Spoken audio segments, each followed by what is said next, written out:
starting on verse 12 of this chapter, it begins to describe what we referred to as Maundy Thursday. Now, Maundy is a Latin word that means command.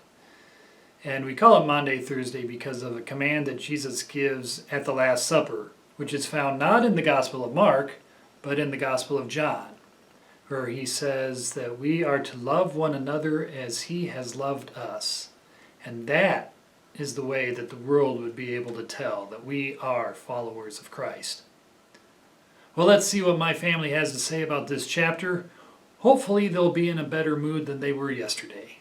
Well, the first thing that I was thinking about was, no.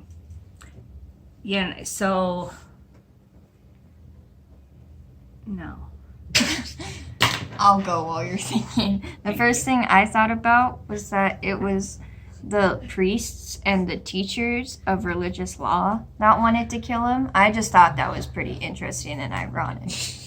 That the religious teachers were the ones who wanted to kill Jesus. I got it.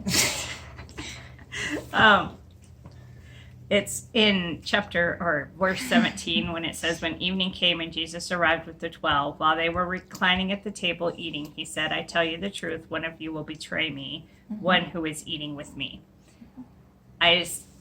What kind of made me think is, how would the disciples feel when he said that? I mean, what were thinking, is it me? Why would I do that? Mine says... would they no, it's not them, and then start accusing people? Yeah. Mine says that greatly distressed, each one asked in turn, am I the one? Yeah. So they were distressed by it, and they were like, am I the one that's going to betray you? Yeah. So none of them just knew. Yeah. Well, and he doesn't quite give them any much guidance as to who it will be. He just says it is one of the 12, one who dips bread into the bowl with me. And that's all 12 of them. So can you imagine going through the next few days thinking... Well, it was just the night before, wasn't it? It wasn't days before. I don't think so.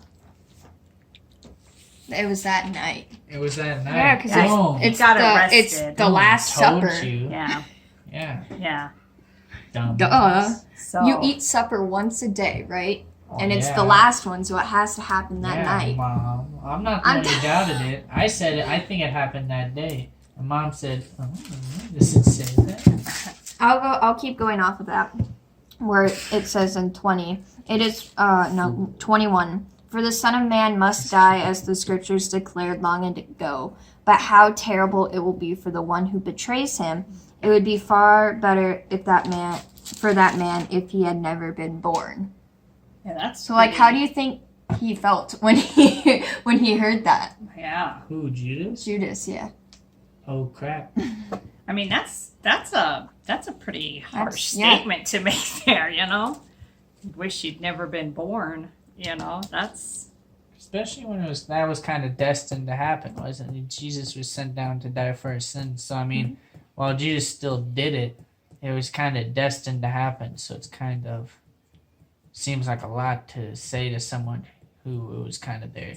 That was the one thing that I will believe was kind of destined to happen, But maybe it wasn't maybe necessarily going to be Judas. It was just going to happen. Well, and then you wonder when he says in verse 30, I tell you the truth, today, yes, tonight, before the rooster crows twice, you will disown me 3 times. I mean, how would you even respond to that? Peter said, no. Yeah. Even if I have to die with you, I will never disown you. So he lied. I was about to talk about that. And then when that actually happened, hold on, I'm trying to find it. So Peter denied him 3 times. And then he broke down and wept because he realized what had just happened. I mean, you wonder how Peter felt after that, thinking, man, what I just did. I'll talk about a verse that I liked for some reason. It's 62, when Jesus said, I am, and you will see the Son of Man seated in the place of power at God's right hand and coming on the clouds of heaven. I just thought that was very powerful. This is a sobering passage where we find Jesus' closest disciples betray, deny, and desert him. In verses 51 and 52, we even see that there is a disciple that runs away totally naked. I wonder what Jesus must have been feeling when he was praying in the Garden of Gethsemane. I wonder just how alone he felt. Well, I hope today that we will heed Jesus' command to love one another. And also I hope you take the time today to spend time in prayer and in meditation. And then come back tomorrow as we look at Mark chapter 15. When the world falls